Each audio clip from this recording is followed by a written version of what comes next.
AI 時代下，我已經開始把一些付費軟體一一退訂。第一個被我揮刀的就是 ManyChat， 因為我真正需要的功能其實很簡單，有人在我的貼文底下留言指定關鍵字，它就自動私訊把鏈接傳給他，就這樣。但如果照我上個月的使用量，我一個月要付$69，而且流量在往上，價格會再繼續往上增加。有些人可能會說，這個功能 Meta 官方不是有提供嗎？有，但我實際設定之後發現它太常壞掉了，所以最後我乾脆自己做一個。而且這個功能比想象中簡單很多，我真正需要的只有2塊。第一個讓我設定關鍵字回復內容的界面，第二個去 Meta 後台申請 API 權限，讓我的程式知道誰留言了，再叫 Meta 幫我把私訊送出去，最後把這些東西都部署到 Cloudflare， 我就得到了一個只留下我需要功能的精簡版 ManyChat， 每個月直接掃掉$69。但我後來發現這件事真正有趣的，其實不是我省了$69，而是放在以前我根本不會考慮自己做。以前如果為了這個功能自己要花2-3天時間開發，那成本就可以付好幾個月的$69了，會選擇直接付掉就算了。可是今天如果我跟 AI 協作，一個下午就可以把我真正需要的那10%功能做出來，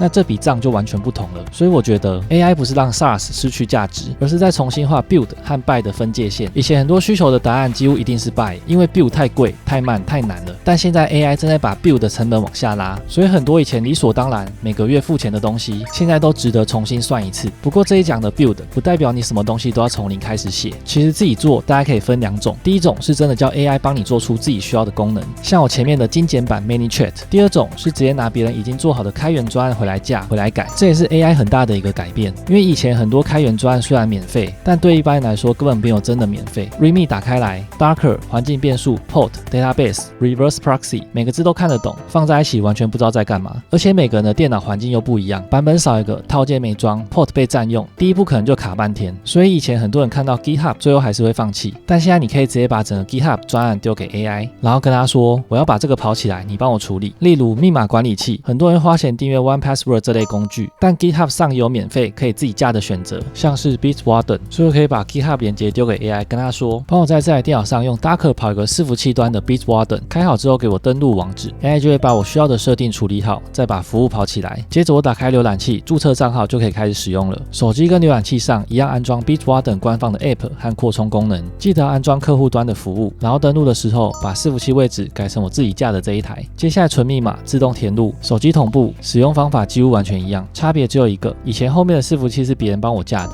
現在是我自己的。這邊很多人可能會開始困惑，到底什麼叫客戶端，什麼又叫伺服器端？你可以想象你平常在叫 Uber， 你手機上那個可以輸入地點、按下叫車的 Uber App 就是客戶端，它負責讓你操作，但真正收到你的叫車需求，找附近有哪些司機，最後決定派哪一台車過來，是 Uber 背後的伺服器。所以簡單來說，客戶端是你平常操作的那一面，伺服器端是背後真正提供服務的那一面。那為什麼我要特別講這個呢？因為當你開始往 build 這邊走，很快就會遇到第一個隱藏成本。程式碼免費不代表你已經拿到整個產品了。你之後在 GitHub 上看到一個專案寫的 Open Source， 第一件事情不要只問它有沒有開源，而是要問它到底開源了哪一塊。這個差非常大。像 Bitwarden 客戶端跟伺服器端都有公開，所以整套服務可以自己架。但 Telegram 就不一樣了，你手機、電腦上使用的客戶端有開源，但 Telegram 背後真正運作的伺服器端並沒有整套開源讓你自己架。所以 App 有原始碼不代表整個服務都能搬回自己家裡。以後看到 GitHub 專案，不確定自己拿到的是什麼，最簡單的方式就是直接問 AI， 這個專案是客戶端還是伺服器端，還是2個都有？先搞清楚再決定要不要架。而 Build 的第二個隱藏成本是，程式只要有個地方跑，像我們剛剛那個 Bitwarden， 目前只跑在我這台電腦，我電腦一關機它就掛了，我人在外面也不一定連得回來，所以你就得決定這個服務到底要放在哪裡跑，這就是部署。這部分我之前在部署那一集講得很完整，連結放右上角的資訊欄，這裡只抓一個大方向，你平常自己做的小工具大概逃不出這3類。第一種前端為主，像個人網站、作品集、landing page 這種最簡單，通常可以丟 Cloudflare Pages、Vercel、Netlify， 可以直接接 GitHub push 上去，很快就有網址了。第二種，有人叫它才工作，像各種 API 資料處理，或者我前面提到的那個精簡版 ManyChat， 有人留言就觸發一次，程式跑完把私訊送出去就結束。這類非常適合 Cloudflare Workers、AWS Lambda 這種 serverless 平台，通常按照使用量計費，低使用量非常便宜，甚至可能都還在免費額度裡。第三種必須長時間待命，像某些自動化服務、資料庫或一些需要一直運作的後端，這種比較常放在 VPS、NAS 或自己的主機上。但問題也出現在這裡，因為它得一直開着，所以你開始要算機器多少錢、電費多少、雲端主義多少錢、備份多少錢、維護又要花多少個小時，這些全部都是 build 的成本。而第三個很常被忽略的隱藏成本是外部依賴。你拿到了程式碼，不代表你拿到整個產品背後的所有資源。像我一開始那個精簡版 ManyChat，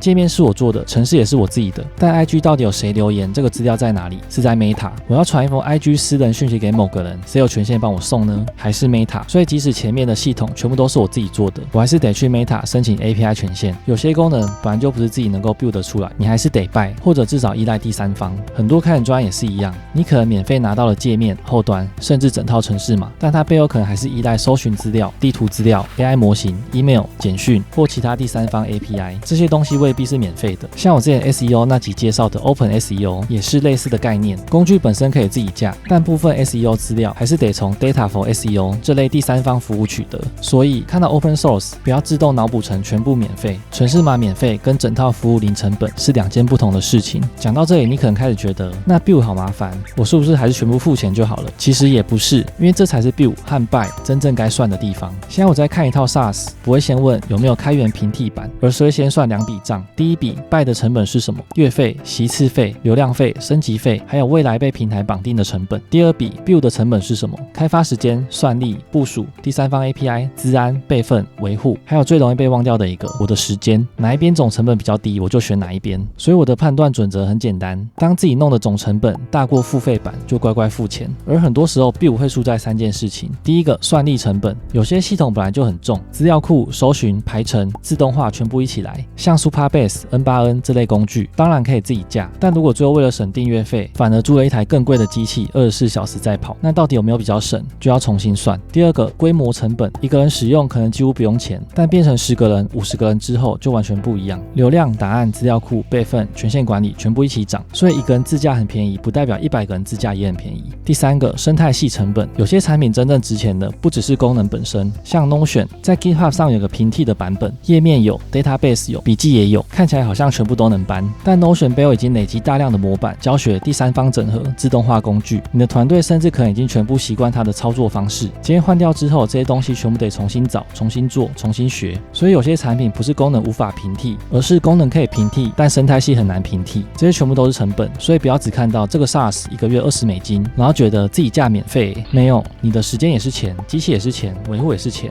但這裡還有一件很容易算錯的事情 ，build 和 buy 之間不能只看錢，因為有時候自己架明明比較貴，公司還是願意做。為什麼？因為 build 的回報不一定是省錢，有時候你真正買到的是控制權。第一個，資料的掌控權。現在我們用了大量的 SaaS， 公司的文件、客戶資料、聊天記錄，甚至程式碼都可能放在別人的伺服器上。這不代表對方一定會拿你的資料去做什麼，但必須接受一件事：資料放在別人的系統裡，你就必須相信對方的隱私政策、安全機制，以及未來不會突然改規則。自己架最大的不同是資料可以留在自己的電腦、NAS、公司機房，甚至自己控制雲端的環境。誰可以看，放在哪裡，備份幾份，保存多久，你自己都可以決定。第二個，功能的選擇權。ManyChat 就是最典型的例子，它給我範本、自動化分析一堆功能，但問題是我可能全部都用不到，我就只需要有人留言、自動私訊。那如果這一小塊我自己做得出來，我就只做這一塊，也不用為那90%我根本沒有碰過的功能一直付錢。第三個，系統的控制權，這個我覺得最容易被忽略。今天如果整間公司的流程都建立在某一套 SaaS 上，結果它明天突然漲價2倍，免費方案取消， API 改規則，你依賴的功能被砍掉，甚至整間公司停止營運，你能怎麼辦？通常只能接受。但如果這個東西是你自己架的，而且程式碼、資料都還在你手上，就算原作者今天停止更新，你手上的版本通常還是可以繼續跑。真的不滿意，甚至可以自己改。所以 build 的回報有時候根本不是我省了多少月費，而是你換到3個東西：資料的掌控權、功能的選擇權、系統的控制權。所以講到最後，我其實不是想告訴你 AI 時代所有 SaaS 都應該退訂，完全不是。SaaS 當然還是很有價值，它幫你把更新、部署、備份、資安、多人協作、生態系全部都包在月費裡。很多情況下，直接付錢反而是最便宜的做法。真正改變的是 AI 不是讓 SaaS 失去價值，而是在重新畫 build 和 buy 之間的分界線。以前很多東西我們根本沒有 build 這個選項，不會寫程式那就買，不會部署那就買， GitHub 看不懂那就買。但是今天 AI 把自己做、自己改、自己部署的門檻一起往下拉了一大截，所以以前理所當然要買的東西，現在終於值得重新算一次賬。以前 SaaS 的競爭對手是另一套 SaaS， 但現在多了一個競爭對手，是你自己加上 AI。所以我覺得未來不是大家都不訂 SaaS， 反而是每一套 SaaS 得重新證明自己為什麼值得你付錢。因為以前是我不會做，所以我只能買，現在變成我要不要自己做，先算過再說。最後還是要多碎嘴一句 ，Self-hosted 不代表比較安全。SaaS 的更新、備份、權限、漏洞、安全監控，原本很多都是別人幫你處理，今天自己架之後，這些全部變成你的責任。所以如果你剛開始玩，我會建議先從一些壞掉也沒關係，期沒有重要資料的工具開始，先搞懂 Docker 是什麼，搞懂 Domain、HTTPS、備份、更新怎麼做，不要第一個自家專案就直接把公司最重要的資料庫搬回家，然後跟 AI 說你要幫我顧好哦，那個不叫 self-hosted， 那個比較接近 self-destruct。以上就是今天的全部內容。如果你想拿我前面做的那個精簡版 ManyChat， 我會放在 Patreon 裡面免費提供，裡面會有更詳細的教你怎麼申請 Meta API 權限，怎麼設定，以及怎麼把它部署起來。留言告訴我你現在還有哪些正在付月費的服務呢？我們下一集見，拜拜。